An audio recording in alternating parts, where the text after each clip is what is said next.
The rain had a sound in the city that made everything recede to its edges, a steady, patient percussion on the diner awning, a hiss as tires threaded puddles down Flatbush, a distant rhythm like someone tapping a stick against a shoebox. Under Rosie's neon, sweaty pink letters that never quite stopped buzzing, Emma Collins wiped down the counter for what felt like the millionth time that night. The steam from a chipped coffee pot fogged the corner of the service window. Behind her, the fryer sighed. The heater made the same tired clunk it always did. The night had been thin with customers, the usual late shifts, a cab driver asleep with a half-eaten sandwich, Mrs. Chen from the corner store stirring in for tea, two kids doubling over a milkshake as if the whole world could be put back together with whipped cream. Emma had worked at Rosie's for 3 years, ever since she had dropped out of med school. It wasn't an easy decision to leave the anatomy labs and the crammed lecture halls, but after her parents' accident, after the smell of alcohol and rubber and a hospital room that had felt like a foreign country, she had learned to measure her distance from things that could break her. The diner was small, ordinary, forgiving. Rosie paid in cash if you needed it, and let people bring their dogs in when the city felt mean. It taught Emma the kind of practical tenderness that dressed a bruise with tape and made a stranger's coffee the correct temperature without being asked.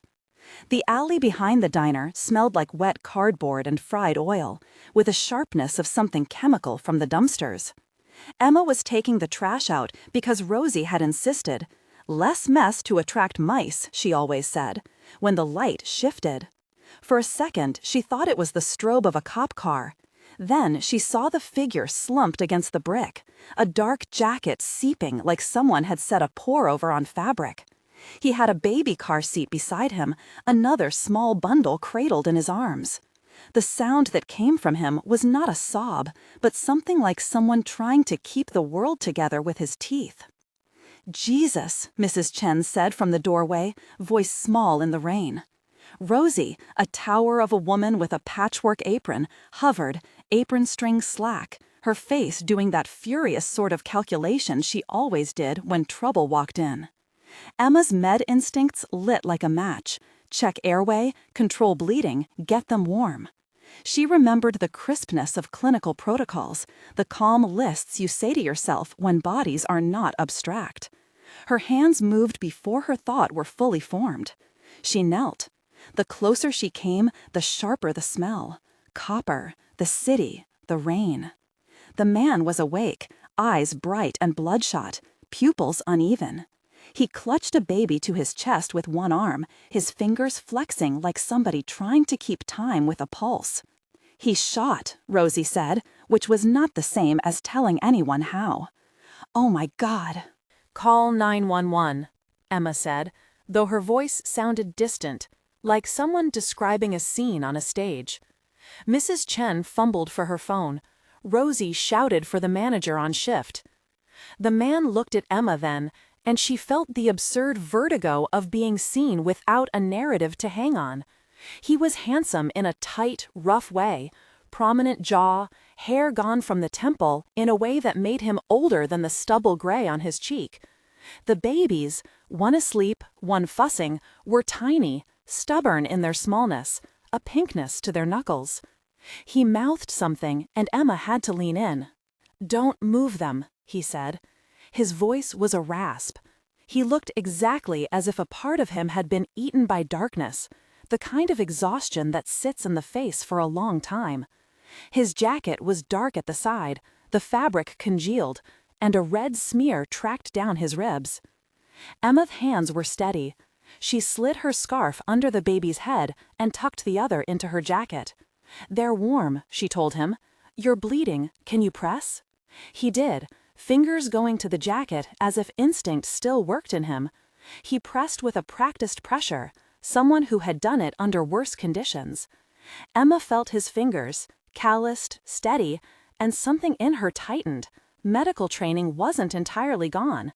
She found gauze in the first aid box behind the counter, closed the diner door against the rain, and sat on the curb, feet soaked, helping a man she didn't know keep the life of his children between his hands. The ambulance came fast enough for the sirens to feel like a comfort, too clean a punctuation for the scene. Vincent Moretti, Rosie's voice named him then, and something in the alley fell into a different light. Residents knew names. Neighborhood knowledge was a kind of currency. Emma's heart lodged where it had ached before at the mention, Moretti. The surname alone made Rosie's posture shift, as if someone had told a joke there was no reason for. Strange how a name could carry the flavor of 1,000 half-truths. "He's a recognizable face," someone said. "From the—" "It doesn't matter," Emma said. The police arrived, a young officer blinking rain off his hat, then the paramedics, and the chaos simplified into protocol. Vincent's expression was soft when he looked at his children. Tenderness was an armor lighter than iron. When the paramedic asked where he had been shot, he gave a street and a name that Emma didn't understand. He let the medics take the babies, eyes following them as if he were afraid the world might snatch them away if he blanked. Emma watched them go. One minute they were there, the fragile, perfect newness of them, and in another, the stretcher was moving under a tarp, because the world insisted on its motions. The medics shouted instructions about hospitals. The police asked questions with pens poised, the kind that make the skin tighten because you have to make words fit an event that is not neat. Vincent caught Emma's wrist as the paramedic adjusted a strap. His hand was warm, and for a breath that felt too intimate in the rain, he looked like something that could be mended by being held. "Thank you," he said, and the words were small. For not leaving them," Emma finished. Her voice had the flatness of someone who knows the right thing almost by reflex. It made a little corridor of truth between them. The paramedics took him too, though his insistence at first had been to keep the babies with him. He surrendered them to the care dictated by the city's systems, because even bruised people know that some doors open almost by themselves. Emma watched the ambulance pull away into the rain and felt the city shift around that absence. Rosie's neon hum on, the diner continued to breathe, the fryers clicked. Life in the city said continue. But the scene did not leave Emma. She lay awake for 2 hours after her shift, in the small apartment she rented above an upholstery shop, listening to the radiator breath. Rooms are honest in their smallness. You hear their imperfections. She thought of the smell of antiseptic and the way Vincent's jaw tightened when the paramedic said he would need surgery. She thought of the baby's fists, the way newborns hold on as if to prove their right to exist. Her chest bunched with a memory she had kept like a stone in a pocket. The winter 3 years ago, a hospital hallway, monitors like insect lights, a surgeon apologizing in that specific, hollow way that doctors use when news reaches past language. She had been supposed to be there, supposed to be the one who fixed the wrong thing, and she had failed the calculation of a life. Med school had been a gamble that sometimes the house wins. She left because being inside hospitals had become to befriend ghosts. By morning, she was back at Rosie's because life expects bills to be paid and coffee to be served. Rosie made her eggs and mended her brow with a look that read like a stitch. "You okay?" Rosie asked. Emma made a face as if she were fine in the cheap, small ways people often were. "I'm fine," she said, "just tired." Rosie didn't press in more than Rosie always did. She had a way with solitude, never prying, just offering a plate. "We should have more locks on the back," Rosie muttered. "Alley's a mess." The patrons drifted in and out. Emma set plates on the counter. In the afternoon, around 3, a man in an expensive coat came in and ordered black coffee. He had a look of someone who carried his own weather with him.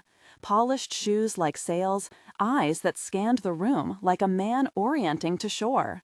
Emma thought he might be a lawyer or a banker. He left without a name. She watched him go out into the rain and had no conscious thought that it might mean anything. That evening, when the shift had thinned and the city had the hollowed-out quality that happens when the last chunk of daylight thins, Vincent came back to the diner. He wasn't in an ambulance gown or bandaged at all. The scar on his side was darker, an ugly bruise under his coat, but he walked with purposeful control. He sat at the counter like someone who had chosen to sit down with the world and see if the world would respond. Rosie's eyebrows did a small lift of permission. She made him a cup of black coffee and slid it across without asking the price.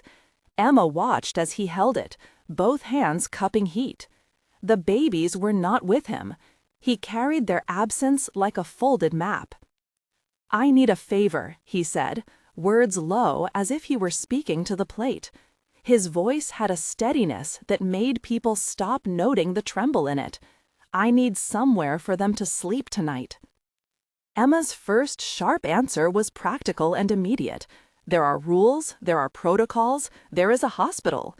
But then she saw the look on his face, the rawness of someone who had been stripping himself to the bone to keep something alive, and something else, care or the memory of what she had been trained to do, pulled her forward.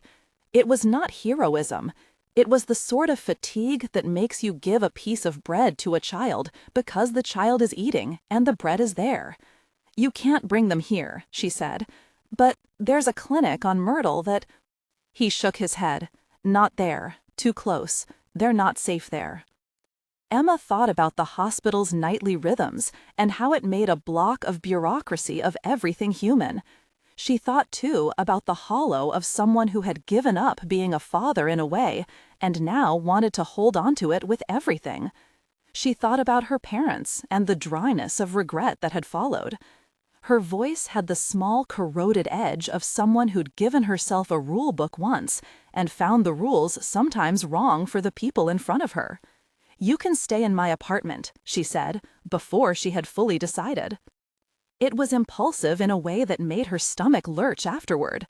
There were practical objections. The city, other people, Vincent's name. But he nodded like a man who had been handed a thin lifeline and chose to accept it. They moved with the stealth of people who had something to hide from the world. Vincent carried a baby in the crook of his elbow, the car seat slung over his shoulder. The rain had died to a mist. The streets smelled like hot subway grates and fried food. Emma walked ahead with the diaper bag she had packed in a flinch of thinking because she had learned to be ready for the small human emergencies the city offered. Her apartment was small, one bedroom, a couch that folded into something less dignified but serviceable, a stovetop with a flame that sputtered in winter. She opened the door, and the place took in the babies the way rooms take in light. The space was honest with its offer. She cleared space on the floor and set them down. Vincent sat on the edge of the couch, rubbing his hands together like someone trying to find warmth in metal. He watched Emma with an almost disarming intensity. He did not ask for explanations. There were more things about him that implied a past carved into code than a man who needed instructions. When she warmed a bottle, he seemed to watch the steam like a benediction. "He won't like me knowing," he said at last, the phrasing odd. "My people. He won't—" "Who won't like you knowing?" Emma asked. He looked at the floor.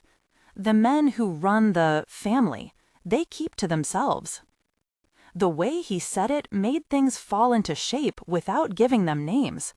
She had heard about organizations like that in the distance of news reports and gossip, as if they were the undertow of the city. But now he was here, with two sleeping, perfect small faces, and the reality of it, human and tender and flawed, filled its weight into her chest. "Why are they after you?" she asked, though it felt like a rude thing to ask. He flinched the way people do when words hit a place in them that is soft. "Not them," he said. "Someone else. Different side." His mouth formed a line. "Someone who wanted to hurt what mattered to me." Emma's hands were busy. She washed the baby's hair with a washcloth and hummed a lullaby she hadn't sung since she was small. It felt unstable and right. The apartment's refrigerator hummed. Somewhere downstairs, someone argued about rent. Outside, a taxi coughed and then gave up like an old actor. Vincent watched the babies like a man reading a map he didn't trust. When she finished, she sat back, the smallness of the room closing like a book. There was a part of her that cataloged risk and drew it in pencil. Another part that was simple and raw, with the desire to protect. He had been hurt. He had no one else. The baby's breathing was a small, steady metronome. "Why did you come to the diner?" she asked. Her curiosity was both professional and human. He had a small laugh, dry as toast. "Because you were there," he said. "Because you helped." He didn't say it in a way that sought gratitude. It landed between them as if it were a thing to be acknowledged. Emma felt the old tautness inside her start to loosen. She was not the sort of woman who thought in grand gestures, but in small actions. A hand over a wound, a bottle at the right temperature, a story told in whispers when the world felt big and dangerous. They slept in shifts. Vincent's wound needed stitches. He had come through surgery that left him quieter, more compact. He refused to show her the scar in detail, turning his body as if privacy were a kind of dignity he did not earn often. He would not speak about his name more than necessary, and when he did, he measured the syllables like a man careful with his past. The twins' names came out in a breath: Lucia, Marco. He said them like someone engraving dates on a stone. He told Emma the barest skeleton of their story. Sophia had been their mother. She was gone now. The silence in which he said that was wide enough to let the rain into. The city kept happening outside their thin walls. The late-night garbage trucks, a neighbor's television murmuring through a wall, a dog yapping in a way that felt like an alarm. Occasionally, a car idled near the building, and the low rumble made both of them sit still. Because it was one thing to take in a man with children, and another to shelter someone whose life had been built on angles that made other people nervous. There were sounds that set Emma's teeth on edge: a low van door closing too quietly, footsteps on the other side of the alley, the sudden emptiness when a cab pulled away. "You're taking a risk," Rosie said when Emma told her, in her blunt, Rosie way, "and not the kind I like. You know his name, Emma?" "I know," Emma said, "but those are babies. I did what was in front of me." Rosie made a face like she was tearing a thick fabric. "You saw what he looked like when he held them," she said. "You know people don't always change, but you also know people don't give up their children." It felt, in a way, like the most important thing said to her all week. Emma had been wearing caution like armor for years, but something inside her had thawed when she heard the infants breathe. The choice was as simple as a hand on a door, and as complicated as the future. Vincent's vulnerability unspooled in thin threads. He was not a man who sought to charm. He had the quiet power of someone who had held things together and whose hands still remembered how. There were moments when he looked at Lucia with a softness that made Emma's chest ache.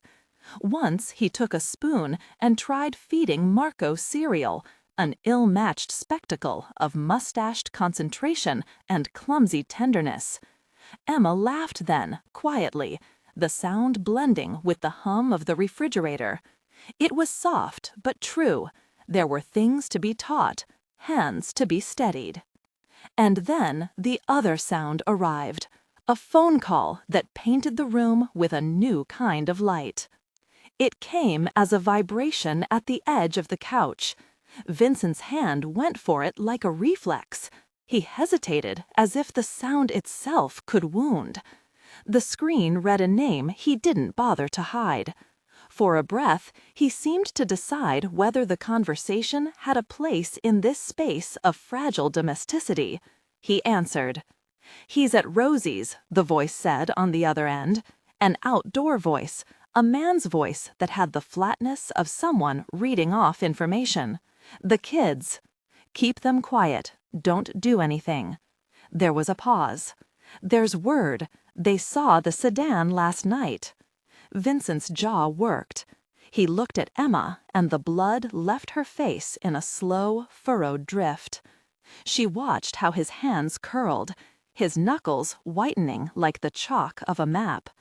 "We need to move them," the man on the phone said. "No," Vincent said. "Not yet. I need to." "Listen to me," the voice said. "You can't stay. This is bigger than—" Emma noticed then how the room arranged itself in anticipation.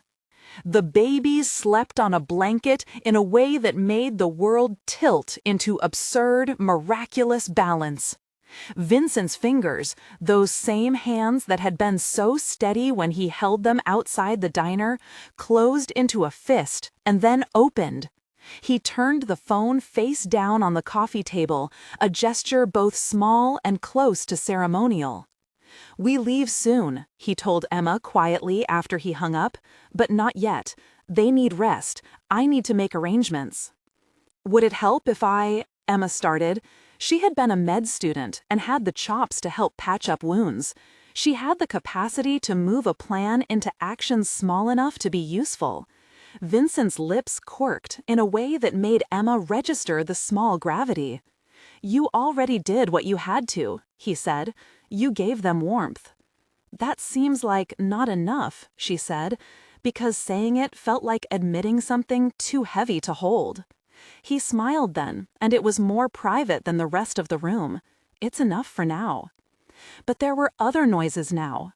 At night, the city collects predatory things like a net collects debris. A van that idled 3 doors down like it had found a point of stillness. A shadow that matched someone leaning for too long against a lamppost. Emma imagined them like predators, faceless, patient. That same vigilance stirred a response inside her she recognized from her time in class. The need to observe, to note small details, to know that the world did not have to be violent in order to be dangerous. When the knock came, it was soft, a tentative rhythm that made Vincent's shoulders shift in farewell. It was late, the neon outside gone to a soft blur. Lucia stirred in her sleep at the sound, like a pebble rolling in a bowl. Emma walked to the door with a slow heartbeat puzzling her ribs. "Don't open it," Vincent whispered. "It might be someone asking for directions," Rosie muttered over something in the background, as if the idea of knocking could be banal when the world had been anything but. Emma turned the chain, looked through the peephole. A man stood there in a hooded jacket, face shadowed by the knit. He had gloves on, and his posture was the posture of a person who has been waiting in the rain, patient, cold, prepared. There was something about the way he pivoted his head that made Emma feel suddenly naked. "What do you want?" she said. He shifted his weight, didn't answer at first. "You sure Vincent's in there?" His voice was lilted in a way that suggested where his muscle had come from. Someone used to being in control, the kind of voice that doesn't waste time on small talk. Emma hesitated. The chain was still latched. She thought of the babies, of Vincent's wound, of Rosie's admonitions, of 1,000 small decisions that had been folded into one. The man outside had the weight of threat in him, like a slow temperature you can feel when you put your hand to the glass. She could have said no. She could have slammed the door. She could have let the city hold its law for someone else to police. Instead, she took a breath that tasted of coffee and the memory of antiseptic. "He's not here," she said, and the voice that came out was steadier than she felt. "Now go back into the night." The man at the door smiled the smallest of smiles and stepped away, like a tide that takes a moment to recede fully. The rain had softened to a mist, and the night took that man back into itself as if he were a stain on paper and the rain had begun the slow work of diluting it. Inside, Emma returned to the room that felt suddenly too small and too fragile. Vincent's eyes were steady. He had been watching for the shadow in the window. "It's okay," he said. He meant more than the syllables. They both sat then, an arrangement of exhaustion and relief. The babies slept, Lucia's breath warm against the blanket, Marco's tiny fists curled like questions. In the hummed clean silence, Emma's mind kept moving through the options like a patient surgeon drawing lines on skin. There were good and bad ones, dangerous ones, cowardly ones, and generous ones. She could hand them over to the system and walk away, let the city's mechanisms clack and whir. She could help him leave tonight and put herself in a picture she had never intended to color in. She could stay put and see what the city would decide. Outside, a car alarm barked once and went silent. The neon across the street stuttered and then steadied. The city breathed on, oblivious and relentless. "Why did you pick me?" Emma asked, finally, not because she needed a reason, but because there was a human hunger for being chosen for something noble. Vincent looked at her the way someone might look at a person who has stepped closer to them on a bridge. "You helped when I needed hands," he said simply. "You didn't ask my name, you didn't turn away."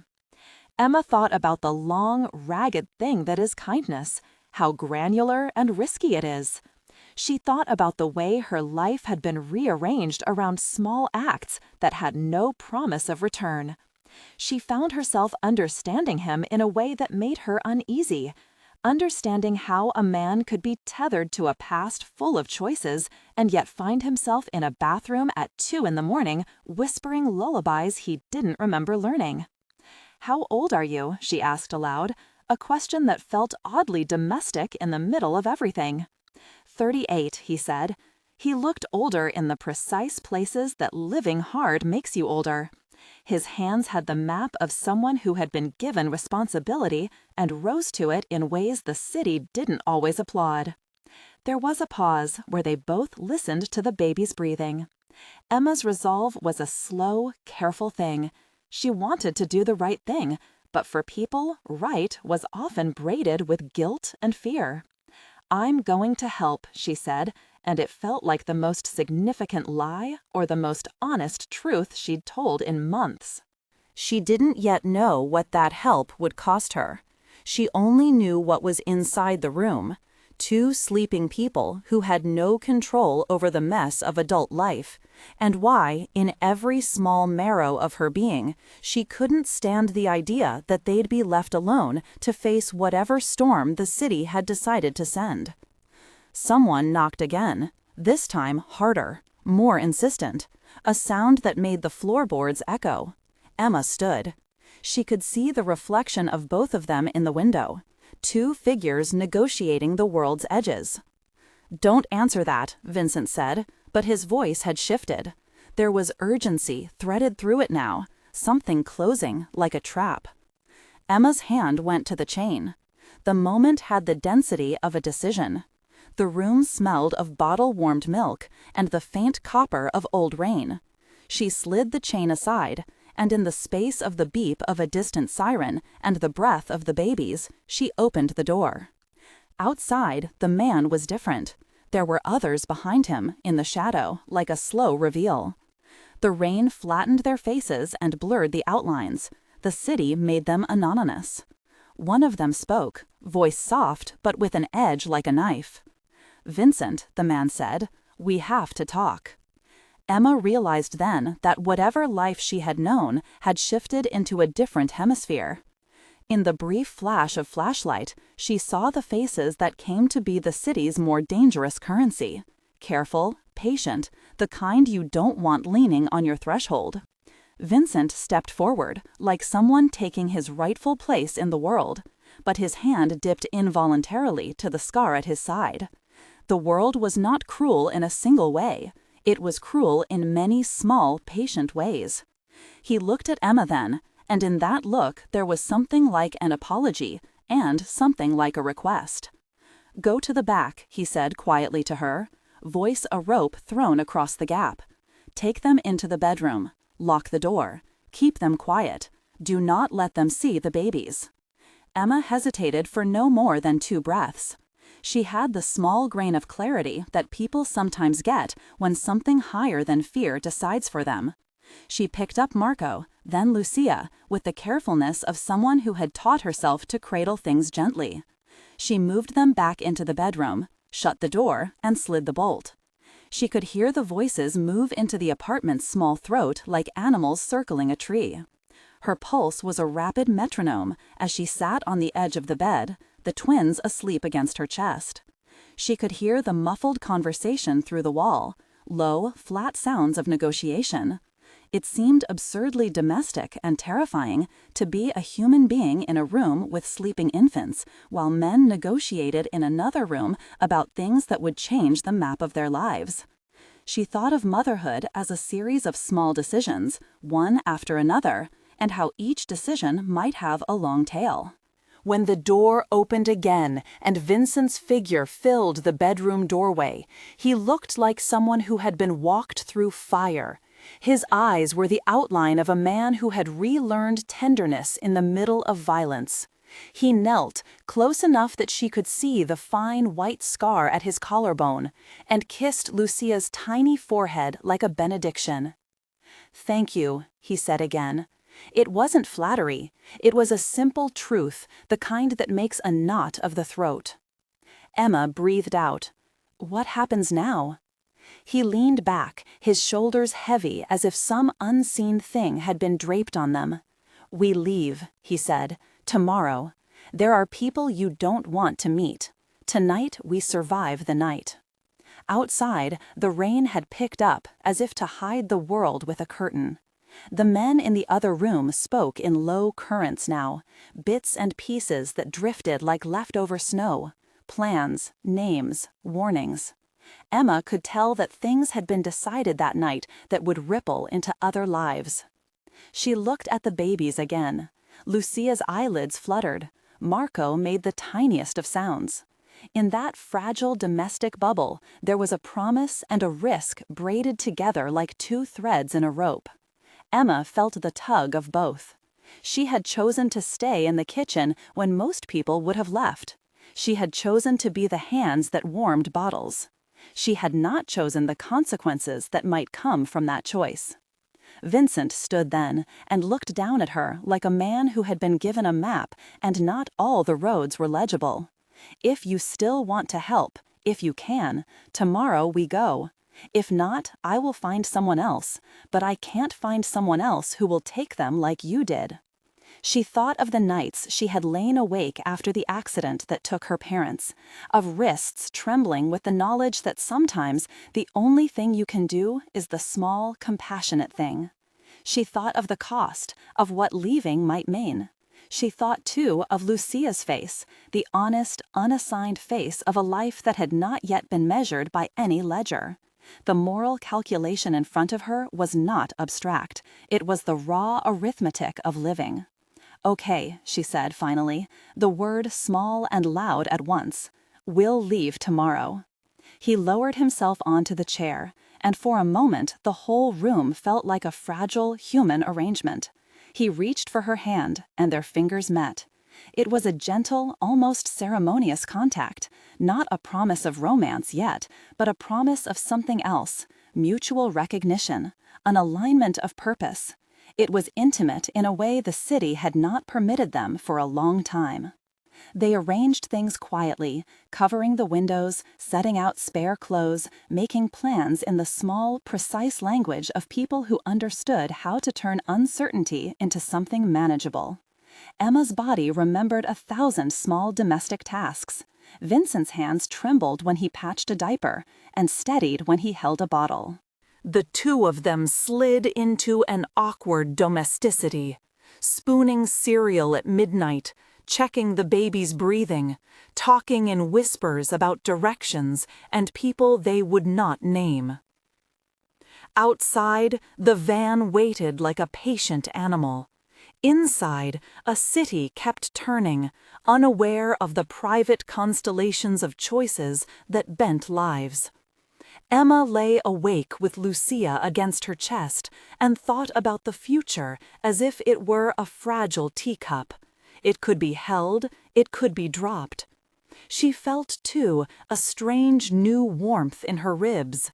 Not the sort of heat that made a person reckless, but the kind that anchored. Sometime after 3, someone knocked on the door again. This time it was harder, closer, like someone who had been waiting all their life for the right moment to ask for something and wanted it then. Emma sat up, the decision made like a small stone placed in her pocket. She moved to the door, looked through the peephole, and found herself staring down a silhouette that melted into the rain. "Are you going to open?" Vincent's voice whispered through the wall. She felt every reckless, tender part of herself align. The city hummed, the babies breathed. She slid the chain aside and opened the door. The man outside smiled with the kind of calm that never boded well. "Vincent," he said, "we need to talk near the car. Step outside." Emma thought of the night and all the small actions that had led her to this wooden slab, and the choice of whether to place herself in the path of the storm. She saw Vincent standing in the hallway, his silhouette rigid, the bruise on his side like a map. "Tell me you have a plan," she said, not to him, but to whatever force had bent their lives this way. Vincent looked at her, and in his eyes something fierce and tender burned. "I do," he said, "but I need to go now." The men in the rain looked like crows at a kill, patient. Emma knew then that whatever choice she made would be measured not only by compassion, but also by cost. She wrapped her arms around the sleeping Lucia and Marco and felt the small weight of them, like a responsibility and a blessing braided together. She stepped out into the hallway, the door behind her closing with a soft, definitive click. The night smelled of rain and diesel and something older, history, names, debts unpaid. The van's engine idled. Vincent glanced at Emma as if to measure her will against his own. "Stay close," he mouthed, but his mouth didn't quite form a full sentence. There were things he couldn't say aloud yet. She walked toward the van with them, and the city swallowed the shape of their figures. For a moment, she wondered what life would be like in a different city, a different house, a different name. She thought of warm hands and small heads on her shoulder, of the sound of 2 small new lives breathing beside her like a promise. She thought, too, of the men in the rain and how the world sometimes asks the kindest things of people who can least afford to give them. They climbed into the van. The interior smelled of vinyl and old air. Vincent buckled the car seats with careful hands as Emma adjusted the blanket over Lucia. As the van pulled away, the city's neon lines smeared into streaks of red and pink like the smeared edge of a watercolor. The drive out of the borough was slow, like pulling a bandage off the skin, tender. Vincent's hand rested against the seat between them, a small public contact. Emma felt something shift inside her, not an instant change, but a small, grinding turn toward a life that might be less certain and, in a strange sense, more alive. The van turned the corner and they left the diner behind. Rosie's neon a small beacon, then the bridges, and then the city that had given them both refuge and danger. The rain quieted to a mist, and the road ahead opened like a mouth. Vincent's eyes flicked to the rear view as if a habit. The skyline, shrinkable in the distance, was at once a relief and a loss. When the van slowed at a small out-of-town gas stop, Vincent leaned forward and whispered, There's a safe house, just outside the city. We'll lay low, we'll make plans, you'll be safe. Emma looked at the sleeping babies in their car seats and felt for the first time since the morning in the alley a small, almost childish optimism. Will you be safe? He didn't answer directly. The silence between them was a language. Then he looked at her and said, "I'm trying." The two of them sat with that simple truth for a long time, the highway a silver ribbon slipping past the van's windows. Lamps crowned the road at intervals like a string of prayer candles. Emma felt her resolve condense into a single steady thing. She wasn't sure where it would lead, whether they'd find safety or merely another sort of life stitched with different dangers.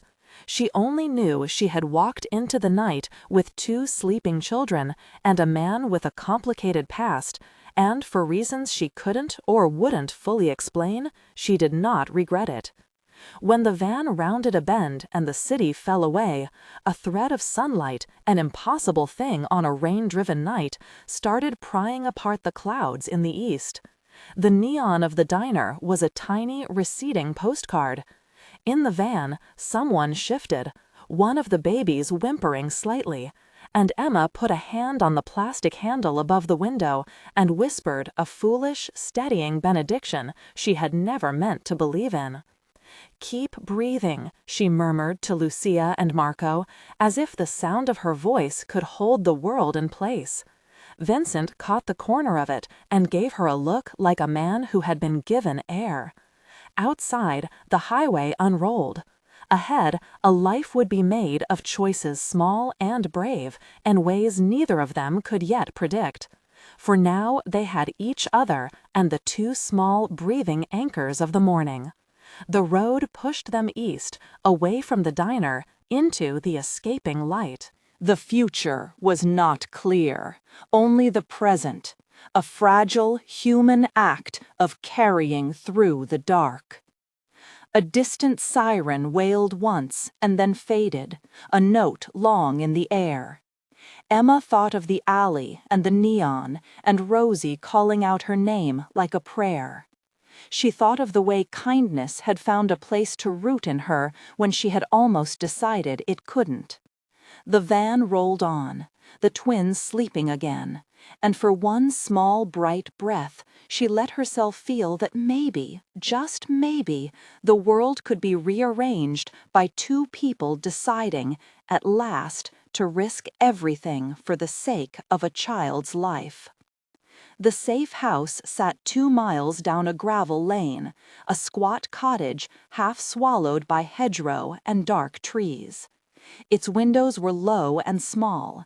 A single porch light burned like a slow heartbeat. Vincent killed the engine before they pulled fully onto the shoulder, and kept his hands on the wheel for a long moment, as if he were delaying some inevitable beginning. Rain had rinsed the world clean. The air smelled of damp earth and wood smoke from a distant chimney. Emma watched his profile in the dim, the line of his jaw softening with something like relief. He opened his door with deliberate slowness, then reached back for the babies. Lucia fussed once, then fell quiet when Emma hummed the note she had been humming in the van all night. Marco lay small and taut, his fists curled like tiny props against his own chest. Emma carried Lucia out first, feeling the weight of her against the wet fabric of her jacket, the small breathing, the way a child's head fit against her collarbone. Vincent took Marco and the diaper bag. He moved with the kind of efficiency that had once been a tool for other purposes, now reshaped into gentle competence. A woman met them on the porch, wrapped in a blanket and with hair pulled into a tumble of gray. Her face was lined, her eyes quick and assessing in the way of people for whom safety was a practice. She did not ask many questions. "Come in," she said, as if that answered what they needed. Her voice had the blunt steadiness of someone who had been given the duty of keeping other people's secrets. Inside, the house smelled of oatmeal and wood smoke and the faint, comforting perfume of lavender. A small stove glowed in the kitchen. A kettle hissed. The woman led them to a back room where 2 narrow beds were made with quilts. A bassinet waited beneath a window that still held the pattern of raindrops. "You can stay the night," she said. "It's not much. Names." "Emma," Emma said, because names seemed necessary, and also because it felt like stepping fully into the world she was trying to hold for her children. "Vincent." "Call me Ruth," the woman said. She put a hand on Lucia's head without asking. "You stripped off their clothes at the sink, washed them, warmed the blankets. I'll make tea."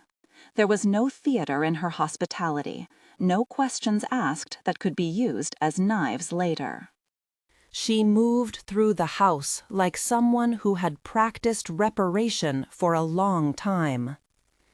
Vincent closed the door gently behind him and exhaled a sound that carried a small, private exhaustion.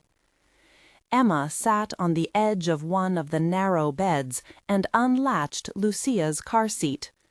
She warmed water and cleaned small faces and changed diapers by lamplight, the task ordinary and enormous at once. Each little motion stitched her to the children in a way that no plan or promise could. Vincent watched her, and then, as if remembering the shape of intimacy, took out a small pack from beneath his jacket. It contained cotton, a spare blanket, a worn, soft toy shaped like a rabbit. He set the toy in Lucia's hand. "You'll need sleep," he said. The sentence was almost a question. Emma looked at him. "Will you?" He smiled without humor. "I'll be on watch." Night settled around the cottage like a cloak. They ate in silence, stale bread, cheese brought by Ruth, and drank tea that tasted of lemon and thrift. Ruth sat opposite them, her hands folded in her lap. Once she glanced toward the window as though to measure the dark, and then she asked quietly, "Are they yours?" Emma's throat tightened. "They're mine," she said. The words were both shield and tether. Ruth nodded. "Good." She looked at Vincent then, and for a moment his old past, the things he would not declare aloud, sat like a shadow between them. "You did the right thing bringing them here," she told them. "Make what plans you need.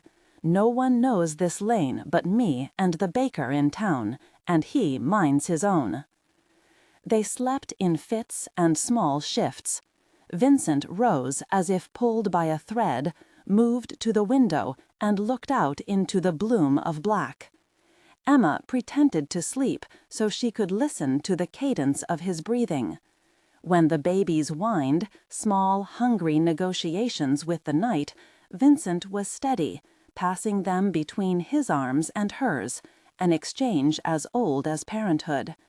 He had a way of holding both children at once for a moment, balancing and weighing in his arms, and Emma realized that other people's pasts could be folded into new futures, not by erasing, but by patient, daily labor. Later, when the house had become a quiet planet of lamps and the kettle had long ago cooled, Vincent sat on the little porch and talked in fragments about the things that had followed him. He did not tell stories so much as offered small facts. He had once had more enemies than friends. He had worked in places that taught him how to go unseen. He had lost people by trusting them. He did not speak of violence as spectacle. Rather, it came through as a record of choices with consequences. Emma listened without pressing, her fingers worrying a bit of blanket. She thought of the men in the rain, the ones who had pushed and shouted, and of the alley where a knife had been a punctuation mark in a sentence that might have ended them all. "You could leave," she said at last. The suggestion was both a plea and a kindness. "We'll leave before noon," Vincent said. "There's a bus that goes to the next station." He hesitated, not wanting to say too much in a place that had been safe only for a few hours. "We'll change our names when we get there. We'll take the train further. Ruth will give you a letter of reference." Emma smiled at Ruth across the lawn and felt foolishly grateful for the small domestic machinery that stitched strangers together. "Will you come with us?" Vincent's mouth made a small, hard line. "I don't know yet. I need to clear some things. I promise I'll find you." Promises had weight, and she knew he was not promising lightness. But she also understood that promises could be small scaffolding that held people until something sturdier could be built. She allowed herself to take his hand, fingers lacing with the resolute, impatient human need to believe. They did not know what would come next, no map that could lay down the exact turns of their fate. But for the first time that week, Emma felt the line between fear and action soften into something like a path. She put Lucia in the crook of her arm and, in the bright new light, let herself make the smallest of vows. To keep breathing, to keep moving, to teach her children the rhythm of hope, even in the shadow of hard things. Ruth packed them a small bundle of food and a blanket that smelled faintly of lavender. Vincent loaded the babies with the same care as if each movement could mend ragged things. On the lane, the car they had watched the night before was gone, the hedgerow unruffled. The world, for the moment, held them. As they climbed into the van, Vincent paused and put a hand on the side of the cottage. For a second, he was not the man with a past or the man with plans. He was someone thanking a house that had given them a night. Emma saw the motion and felt the gratitude gather in her chest like cooling balm. They drove away slowly, the hedgerow closing behind them like an eyelid. Ahead, the road bent, and a sketch of town chimed on the horizon. They moved toward whatever would come, bound by the fragile, fierce gravity of a family stitched together in sudden weather. The engines hummed, the babies hummed with sleep at last, and the sky opened into a blue that was careful but wide. They had a plan, and that, in the current of their lives, was everything.